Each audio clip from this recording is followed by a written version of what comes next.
Hello guys, എല്ലാവർക്കും നമ്മുടെ ഏവരിലേക്ക് സ്വാഗതം. ഇന്ന് നമ്മളൊരു വീഡിയോ ഫിഞ്ചസുകളെ പറ്റിയാണ്. ഫിഞ്ചസുകളുടെ പരിചരണം, അതുപോലെ അവരുടെ ഫുഡ്, അവരുടെ കെയറിങ്, നമ്മുടെ ഏവറിയിൽ എങ്ങനെയാണോ അവരെ പരിചരിക്കുന്നത്, അവരുടെ ബ്രീഡിംഗ് റിസൾട്ടിനൊക്കെ പറ്റിയാണ് നമ്മളൊരു വീഡിയോ. ആദ്യമായിട്ടാണ് നമ്മൾ വീഡിയോ കാണുന്നതെങ്കിൽ നിങ്ങൾ സബ്സ്ക്രൈബ് ചെയ്യുക, അതുപോലെ തന്നെ നമ്മൾ സപ്പോർട്ട് ചെയ്യുക.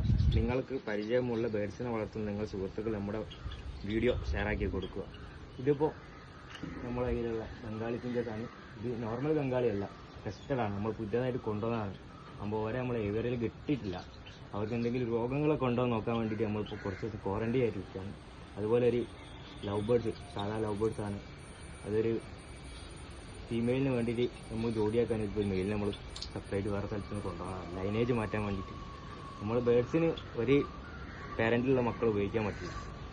ഡിഫറെൻറ്റ് ലൈനേജുള്ള മക്കൾ മാത്രമേ നമ്മൾ എന്ത് ചെയ്യാവൂ, ഏത് ബേഡായാലും നമ്മൾ ചൂസ് ചെയ്യാൻ പറ്റുള്ളൂ. അല്ലാതെ അവരുടെ ഹെൽത്തിനും ബ്രീഡിങ്ങിനും ഒക്കെ പ്രശ്നങ്ങൾ വരും. അതിപ്പോൾ നമ്മളെ ജനിതമായിട്ട് നമ്മളെ മനുഷ്യന്മാർക്കൊക്കെ അങ്ങനെയാണല്ലോ, അതുപോലെ തന്നെ ഈ ബേഡ്സിനും ഉണ്ട് ഈ ലൈനേജ്. അത് പിന്നെ ഒരു ഇമ്പോർട്ടൻ്റ് ആണ്. അങ്ങനെ വേണ്ടി നമ്മൾ മാറ്റിയിട്ടതാണ് ഇവരെ. നമ്മൾ 2-3 ദിവസം കഴിഞ്ഞാൽ നമ്മൾ ഇവരെന്ത് ചെയ്യും, ഓരോരോ കൂട്ടിലേക്ക് മാറ്റും. നമ്മളെ ഇവരിലേക്ക് എന്തെങ്കിലും സൂക്കേടുണ്ടെങ്കിൽ മറ്റു നമ്മൾ ബേഡ്സിനും പകരും. അതുകൊണ്ടാണ് നമ്മൾ ഒരു ക്വാറന്റൈൻ പോലെ വരെ നമ്മളിപ്പോൾ ഇങ്ങനെ മാറ്റി വെച്ചിരിക്കുന്നത്. എന്തായാലും നമുക്ക് നമ്മുടെ ഫിഞ്ചസുകളെ വീഡിയോയിലേക്ക് പോകാം. ഇതാണ് ഇപ്പോൾ നമ്മുടെ ഏവറിയിൽ നമുക്കിപ്പോൾ ബ്രീഡായിട്ടുള്ള കുഞ്ഞുങ്ങളാണ്. ഇത് നമ്മൾ നോർമൽ വൈറ്റ് ഫിഞ്ചസാണ്. ഇപ്പോൾ ഏകദേശം വിരിഞ്ഞിറങ്ങി നെസ്റ്റോട്ടായി. ഇപ്പോൾ ഏകദേശം ഇതാകണ്ടല്ലേ, കൊക്കിനിപ്പോൾ പിങ്ക് കളർ, റെഡ് കളറിലൊക്കെ വന്ന് ഇവരിപ്പോൾ മെയിലും ഫീമെയിലൊക്കെ നമുക്കിപ്പോൾ തിരിച്ചറിയാനായ പ്രായമായി. അപ്പോൾ ഇവരെ നമുക്ക് സെപ്പറേറ്റ് മാറ്റിയിട്ടതാണ്. ഇപ്പോൾ നമുക്ക് പുതിയ പേരുകൾ ഉണ്ടാക്കാൻ വേണ്ടിയിട്ട് മാറ്റിയിട്ടാണ്. ഇനിയിപ്പം വേറൊരു ലൈനേജുള്ള കിളികളുമായിട്ട് നമുക്ക് മെയിൽ ആൻഡ് ഫീമെയിൽ നോക്കിയിട്ട് ഇവരെ ജോഡിയാക്കാം. അന്നിപ്പോൾ ഇവരെന്ന് വെച്ചാൽ ഇപ്പോൾ നല്ല ഹെൽത്തി പിന്നെ ഫിഞ്ചസുകളാണ് ഇവർ. ഇവരെ ഓരോരോ ജോഡിയാക്കിയിട്ട് തന്നെ ഓരോരോ കേജികളെ നമ്മൾ മാറ്റണം. പിന്നെ ഇവരൊക്കെ എന്ന് പറഞ്ഞാൽ നമ്മളിപ്പോൾ തിനയാണ് കൊടുക്കൽ. അതിനൊപ്പം നമ്മൾ ഫീഡ് മിക്സുകൾ കൊടുക്കുന്നുണ്ട്. അതുപോലെ എഗ് ഫുഡ് ഇവർക്ക് ധാരാളം. അവരെ ഹെൽത്തിനും ബ്രീഡിങ്ങിനും നല്ല ഇതിൽ ഒരു റിസൾട്ട് കിട്ടാൻ ഉപയോഗിക്കുന്നത് ഈ എഗ് ഫുഡാണ്.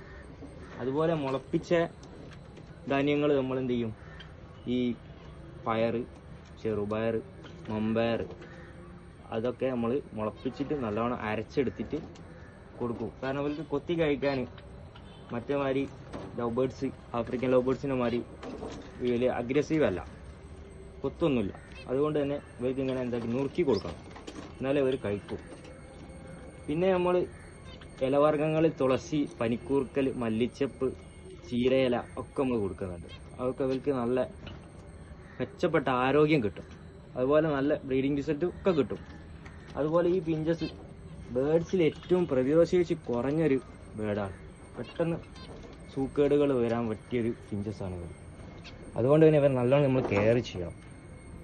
ഒരു ഫിഞ്ചസ് എഗ്ഗ് ചെയ്ത് 15 ദിവസം കൊണ്ട് ഇവർ വിരിയും.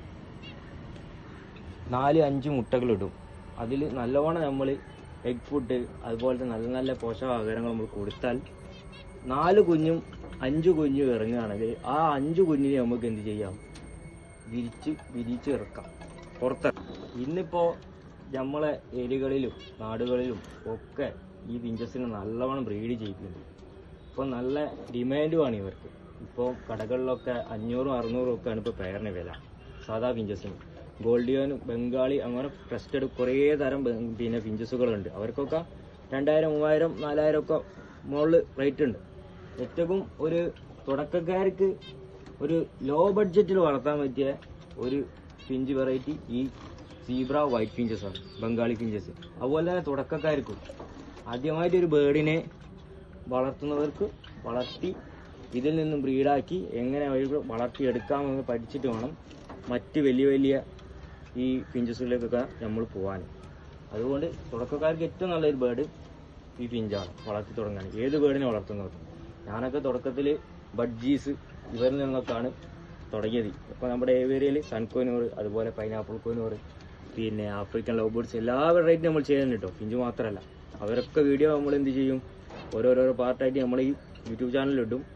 അപ്പോൾ നിങ്ങൾ മറക്കാതെ നമ്മൾ സബ്സ്ക്രൈബ് ചെയ്യണം. അതുപോലെ എല്ലാവർക്കും വീഡിയോ ഷെയർ ആക്കി കൊടുക്കണം, നമ്മൾ സപ്പോർട്ടൊക്കെ ചെയ്യണം. അതുപോലെ തന്നെ ഈ ഫിഞ്ചുകൾക്ക് നമ്മൾ കൊടുക്കുന്ന ധാന്യം, നമ്മൾ തിന കൊടുക്കുന്നുണ്ട്. അതുപോലെ മുത്താറി, റാഗി, ഇങ്ങനെ ഫീഡ് മിക്സ് എല്ലാം കൊടുക്കുന്നുണ്ട്. നമ്മൾ സാധാരണ നമ്മൾ കടകളിലൊക്കെ പോയാൽ ഈ തിന മാത്രമേ കൊടുക്കുള്ളൂ ഒരു മൈൻഡ്, ഒരു വിചാരമുണ്ട് നമുക്ക്. നമ്മളിപ്പോൾ എന്നും ഒരു ഭക്ഷണം മാത്രമല്ല കഴിക്കുക, നമ്മൾ പല ഭക്ഷണം കഴിക്കുന്നത്.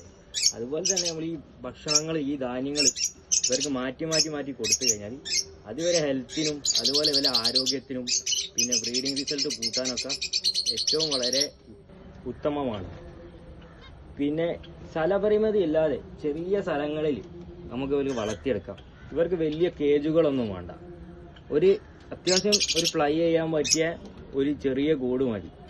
2-2.5 ചെറിയ കൂട്ടിൽ ചെറിയ ഭാഗത്ത് ഒരു ചുമരുമല ഇത്തിമല കാണിയടിച്ച് കുളത്തിയിട്ടാലും ഇവരെ നമുക്ക് നല്ലോണം വളർത്തിയെടുക്കുകയും ചെയ്യാം, ബ്രീഡ് ചെയ്തെടുക്കുകയും ചെയ്യാം. പിന്നെ നല്ലോണം കെയർ ചെയ്ത് കഴിഞ്ഞാൽ നമുക്കൊരു ചെറിയൊരു വരുമാന മാർഗമാക്കി എടുക്കാം, ഒരു എൻ്റർടൈൻമെൻ്റ് ആക്കിയൊക്കെ എടുക്കാം വരാം. അത് ഓരോരുത്തരെ ഇഷ്ടം പോലെ കേട്ടോ. നമ്മൾക്ക് എന്ന് പറഞ്ഞാൽ ചെറുപ്പം മുതലേ ബേഡ്സിനോടുള്ള ഇഷ്ടം കൊണ്ട് നമ്മൾ പല ബേഡ്സിനെയും നമ്മൾ വളർത്തിയിട്ടുണ്ട്. അതിൽ തുടക്കത്തിലൊക്കെ എനിക്കൊക്കെ കുറേ മിസ്റ്റേക്കുകൾ വന്നിട്ടുണ്ട്. പിന്നെ മെയിൽ ആൻഡ് ഫീമെയിൽ, അതുപോലെ തന്നെ വലിയ വലിയ കിളികൾ എടുക്കുമ്പം DNA ഇല്ലാത്തത്, 2 മെയിലായിരിക്കും 2 ഫീമെയിലായിരിക്കും, അങ്ങനത്തെ വിഷയങ്ങളൊക്കെ ഉണ്ട്. അതുകൊണ്ട് തന്നെയാണ് നമ്മൾ എപ്പോഴും ഒരു ബേഡിനെ വളർത്തി തുടങ്ങുമ്പോൾ ചെറിയ ബഡ്ജറ്റിലുള്ള ബേഡുകൾ എടുത്തിട്ട് അവരെ വളർത്തി എങ്ങനെ അവരെ പരിചരിക്കാമെന്നൊക്കെ പറ്റി മൊത്തം ഡീറ്റെയിൽ ആയിട്ട് നമ്മൾ പഠിച്ചിട്ട് മാത്രമേ എന്ത് ചെയ്യാവൂ, നമ്മൾ വലിയ വലിയ ബേഡിലേക്ക് പോവാവൂ. അങ്ങനെയുള്ളവർക്ക് ഏറ്റവും ബേഡ്സിനെ വളർത്തിയെടുക്കാൻ പറ്റിയൊരു ബേഡാണ് ഈ ഫിഞ്ചസുകൾ. ചെറിയ പൈസയും അതുപോലെ നല്ലോണം കെയർ ചെയ്യാം.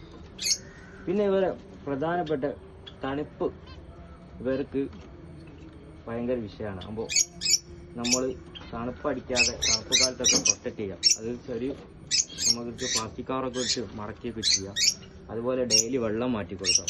പ്രതിരോധശേഷി വളരെ കുറഞ്ഞൊരു ബേഡായതുകൊണ്ട് പെട്ടെന്ന് ഇവർക്ക് സൂക്കേട് വരും. അതുപോലെ തന്നെ കാണാൻ നല്ല ക്യൂട്ടാണ് ഇവർ. അതുപോലെ തന്നെ ചെറിയ കണ്ണികളുള്ള കൂടുകൾ ഉപയോഗിച്ച് ഇവരെ സംരക്ഷിക്കണം. കാരണം പല്ലി, എലി എന്നിവ ഇവരെ കൂട്ടിൽ കയറും. ഇവർ എഗ്ഗ് ചെയ്ത് കഴിഞ്ഞാൽ പല്ലി ഇവരുടെ മുട്ട കൂടുതലായിട്ടും കഴിക്കുന്ന ഒരു പ്രവണത നമ്മൾ കാണാറുണ്ട്. അതുകൊണ്ട് ചെറിയ നെറ്റുള്ള കൂടോ അതോ ചെറിയ വല വെച്ച് ഇവരെ നമുക്ക് എന്ത് ചെയ്യാം, സംരക്ഷിക്കാം. നല്ലോണം ബ്രീഡാവും. അതുപോലെ തന്നെ തുടർച്ചയായുള്ള ബ്രീഡിങ് നമ്മൾ ഇവരെ ചെയ്യരുത്. 2 ബ്രീഡിങ് കഴിഞ്ഞാൽ അവരെ നെസ്റ്റ് ബോക്സ് ഊരിയെടുക്കുക. എന്നിട്ട് ഒരു മാസം 10-15 ദിവസം റെസ്റ്റ് കൊടുത്തിട്ട് പിന്നെ നമ്മളെന്താ നെസ്റ്റ് ബോക്സ് ആയാലോ ഒരു വുഡൻ ബോക്സ് ആയാലോ അല്ല കല ആയാലോ പിന്നെ വെച്ച് കൊടുക്കാവും. പിന്നെ എന്താണ് അവർ ഫീഡ് ചെയ്ത് അവരുടെ ആരോഗ്യമൊക്കെ വീക്കാവും. അപ്പോൾ പിന്നെ അവർ മുട്ടയിടുമ്പോൾ ചിലപ്പോൾ എഗ്ഗ് വിരിയില്ല. ചിലപ്പോൾ നമ്മൾ മെയിൽ ആൻഡ് ഫീമെയിലിൽ ചിലപ്പോൾ ഫീമെയിൽ ചത്തുപോകാനും ഒക്കെ സാധനം എഗ് ബൈൻഡിങ് ഒക്കെ വരും. ചിലവർ വിചാരിക്കും പെട്ടെന്ന് ബേഡ് ചത്തുപോകുന്നതൊക്കെ ഇങ്ങനത്തെ പ്രശ്നങ്ങളായിരിക്കും. അടുപ്പിച്ചുള്ള ബ്രീഡിംഗ് ആണ് ഇവർക്ക് പ്രശ്നം. അതുകൊണ്ട് നമ്മൾ 2 ബ്രീഡിങ് കഴിഞ്ഞാൽ ഒരു മാസം പോലെ നമുക്ക് ഇവർക്ക് റെസ്റ്റ് കൊടുക്കണം. നല്ല ഫുഡൊക്കെ കൊടുത്ത് നല്ല ആക്റ്റീവ് ആക്കിയിട്ട് വീണ്ടും നമ്മൾ എന്ത് ചെയ്യുക, അവർക്ക് എന്ത് നെസ്റ്റ് ആണോ നമ്മൾ വിരിച്ചത് അത് വെച്ച് കൊടുക്കുക, അത് അയച്ചെടുത്താളാം. അതുപോലെ തന്നെ ഓരോരോ ബ്രീഡിങ് കഴിയുമ്പോഴും ഈ ചകിരി ഒക്കെ വെച്ചാണ് ഇവർക്ക് മനോഹരമായ കൂടുണ്ടാക്കുക. ആ കൂടിൽ അതൊക്കെ ഒഴിവാക്കി